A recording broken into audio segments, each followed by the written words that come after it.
Hello, Cookeville, and welcome back to Cookeville City Update. I'm Councilman Ali Bagci, and with me today is Tara Bates and her canine partner, Watson, of the Cookeville Police Department. Last week, we introduced our police department's canine program and discussed the trainings our patrol and narcotics canines go through as part of the program.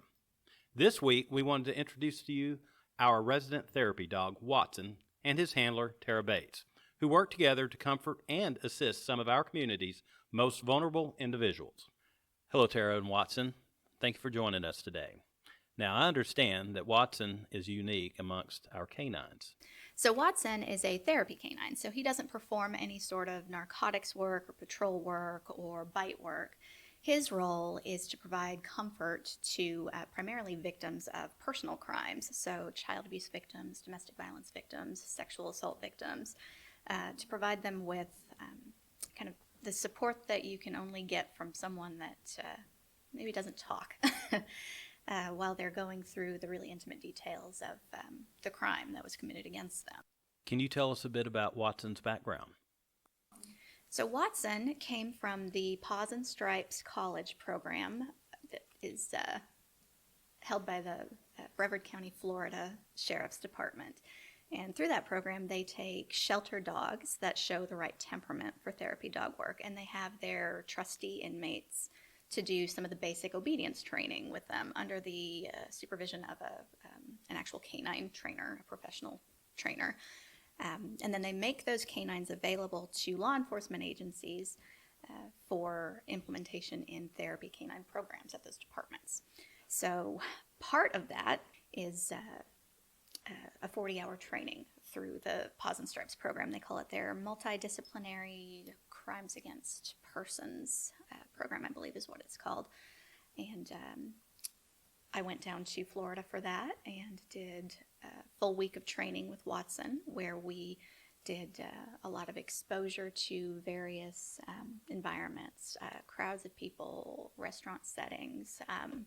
There was also a mock interview with a child victim with Watson.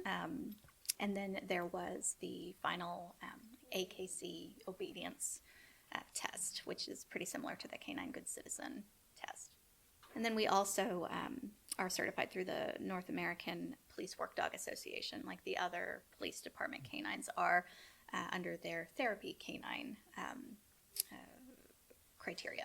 So that involves monthly training and an annual recertification with the other canines. Well, that sounds like a lot of training. Now, can you tell us about yours and Watson's role in the Cookeville Police Department? Yeah, so I am the victim service coordinator here, and what that entails is providing assistance to victims of crime, again, primarily personal crimes, by helping them understand how the system works, helping to connect them with whatever resources might be helpful to them in dealing with the consequences of their victimization. So perhaps they need help coming up with rent or paying for groceries, or maybe they need assistance with the Criminal Injuries Compensation Fund to help with medical expenses, that sort of thing. So Watson fits right into that in our capacity as emotional support for victims as they engage with the system, especially in follow-up interviews with detectives. So Watson will accompany me as we sit with detectives who are conducting those follow-up interviews with victims and provide that assistance to them. Well, that's great, Tara. I appreciate what you do for our community, and thank you, Watson, too.